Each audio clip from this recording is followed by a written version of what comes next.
I love to sit on the edge of a lake. I don't necessarily want to catch fish. I just want to sit there in the nature and the sunshine and enjoy. Maybe my grandkids are running around.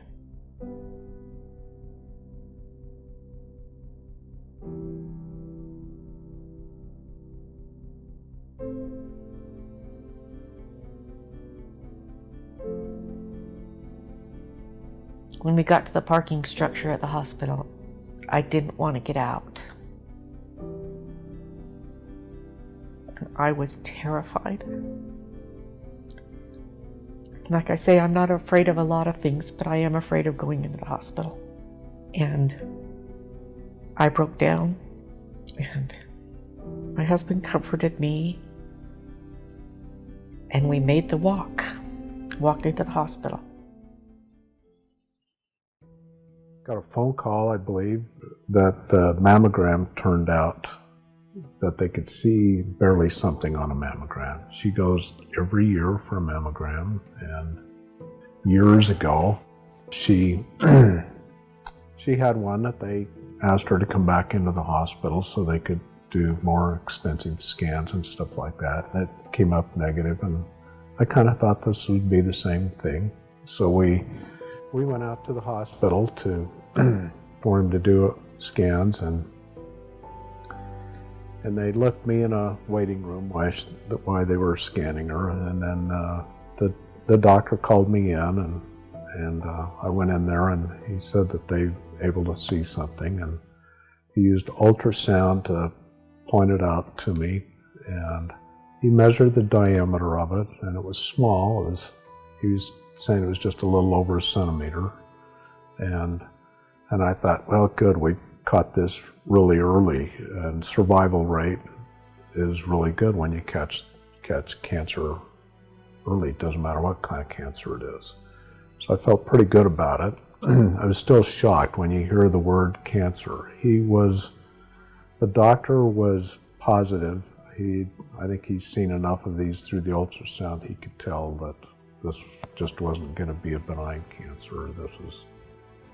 This was going to be the real thing. And I was shocking for me. I wasn't expecting this. When I first met Karen, she was like a lot of women who come to see me with this diagnosis of breast cancer, where you really just want to know what the next step is. What else do I have to do? What's going to happen?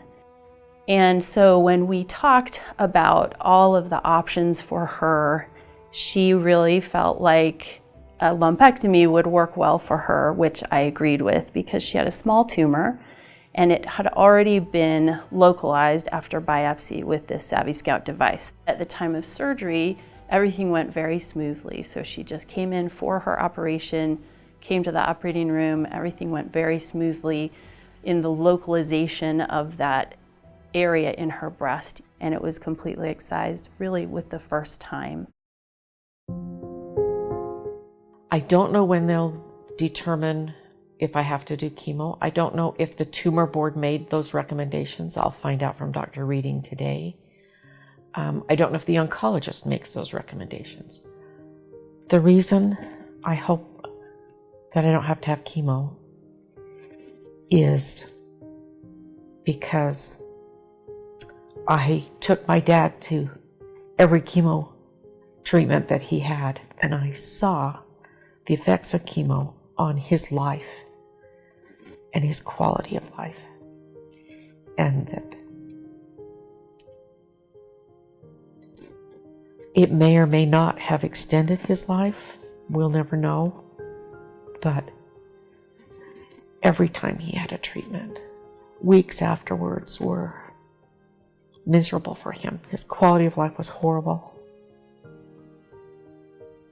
I hope if I have to have chemo that I can find the strength that he had to go through that. I wake up weeping. I wake up with anxiety. And I just have to tell myself, this is a bad day. We all have bad days, whether we have cancer or whether we have a job that we hate. And you just have to get through it. I knew my family would be behind me all the way, and they are. They are so behind me, and I feel the strength that they have. They have, my cute daughter, she put a sticker on my car that says, that's the breast cancer ribbon, and it says survivor. And I said, but I'm not a survivor yet. And she says, but you're gonna be. Knowing that they believe that helps me a lot. And I feel like I have to be a survivor for them. I want to be here.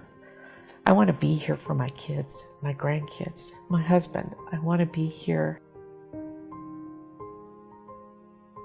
to do all the things we've always done and be healthy.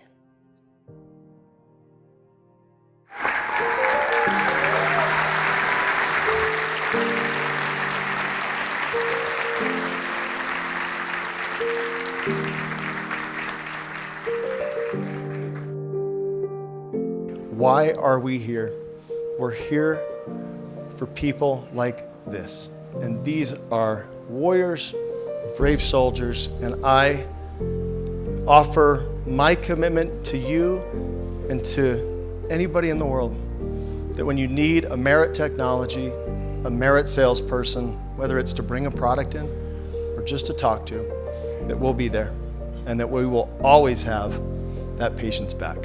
I met with Justin just a couple of days after diagnosis, and a device had been implanted in the tumor, in the cancerous tumor.